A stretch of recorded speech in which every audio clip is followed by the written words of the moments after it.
బాజీరాణి. నా పేరు బాజీరాణి. మా ఆయన పేరు మురళీరెడ్డి. మా మామగారు వైసీపీలో చేస్తారు, మా నాగేశ్వరరెడ్డి. మా అత్తయ్య గారు వెంకటేశ్వరమ్మ. మా మరిది గారు సాంబరెడ్డి. మా బావగారు శ్రీనివాసరెడ్డి. మా తోడుకోడలు హేమలత. వీళ్ళందరూ బాగా టార్చర్ చేస్తారు. మా హస్బెండ్ ఆర్మీలో జాబ్ చేశారు, ఆర్మీలో చేస్తున్నారండి. తర్వాత గతం రిటైర్డ్ అయ్యి వచ్చారు. వచ్చిన తర్వాత డబ్బు ఏం చేసావు, ఎందుకు వచ్చారు, డబ్బు ఏమైంది, నీ జీతం ఏంటి, నీ జీతం ఏంటి అని అడుగుతూ ఉంటారు పద్దాకలా. మా తిప్పలేదు, మేము పడుతున్నాం. ఆ డబ్బుతో నేను కొంచెం నా పిల్లల భవిష్యత్తు కోసం ఏదో కొంచెం ప్లేస్ ఏదో ఇల్లు కొన్నాను, సేవ్ చేసుకుని పెట్టుకున్నాను. దాని గురించి రోజు మా ఆయన్ని, మా అత్తయ్య, మా మరిది గారు, మా తోడు కోడలు వీళ్ళంతా టార్చర్ చేస్తారు. మా మామగారు అయితే ఏమన్నారు. మా మామగారు వస్తారు, కొంచెం మాట్లాడి తాగొద్దురా అని చెప్తారు. తాగుబోతుగా బానిస చేసేసింది మా అత్తయ్య గారు. మా అత్తయ్య గారు బానిస చేసుకుని మా ఇద్దరిని విడదీయాలని చూస్తుంది. ఇద్దరు ఒక చోట కూర్చున్నప్పుడు కూడా ఇలాగే చేస్తుంది. ఎందుకు ఇలా చేస్తున్నావు అని అంటే, మా అమ్మ ఇలా చెప్తుంది అలా చెప్తుంది అంటాడు మా సారు.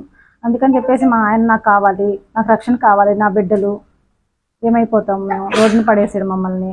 మా హస్బెండ్ నేను ఇంటికి లాక్ వేసుకుని వస్తే మొత్తం మా హస్బెండ్, మా మరిది గారు, అత్తయ్య గారు వెళ్ళి మొత్తం తాళాలన్నీ పగలగొట్టేశారు. తాళాలు పగలగొట్టేసి మొత్తం నా బంగారం, వెండి, డబ్బులు, నా డాక్యుమెంట్స్ మొత్తం, కాగితాలు మొత్తము, ఇల్లువి అన్ని సంబంధించి మొత్తం తీసుకెళ్ళిపోయారు. నాకు రక్షణ కావాలి సార్. నా బిడ్డలు, నేను రోడ్డున పడ్డాను సార్. ఈరోజు కర్లపాలెం పోలీస్ స్టేషన్లో కంప్లైంట్ ఇచ్చాను. వచ్చి పోలీసులు చూసి వెళ్ళిన తర్వాత రేపు రమ్మన్నారు. ఇంకా అది జరిగింది సార్. ఇది నాకు రక్షణ కావాలి. నేను ఆడమని నేనేం చేయలేను. నా పిల్లలు, నా ఆరోగ్యం ప్రధానంగా కూడా నాకు బాగోదు ఆరోగ్యం. దాని గురించి ఇంకా నేను చంపేస్తాను, ఇక్కడ ఘాట్లు అక్కడ ఘాట్లు, ఫేస్ మొత్తం కొడతాడు, గొంతు దగ్గర ఇవన్నీ కట్ చేస్తానంటే కారం పోస్తాను అంటాడు. చచ్చిపో కారం కంటి నిండా చల్లాడు సార్. బెడ్రూమ్లో మొత్తం చల్లిన తర్వాత బెడ్రూమ్ ఒంటికి కూడా పోసేస్తాను, నువ్వు బయటికి రా లాక్ పెట్టేశారు. అప్పుడు మా తమ్ముడిని పిలిపించుకున్నాను. మా తమ్ముడిని పిలిపించుకుని నైట్ 12 గంటలకు బయటకు వచ్చాను నా పిల్లల్ని తీసుకుని.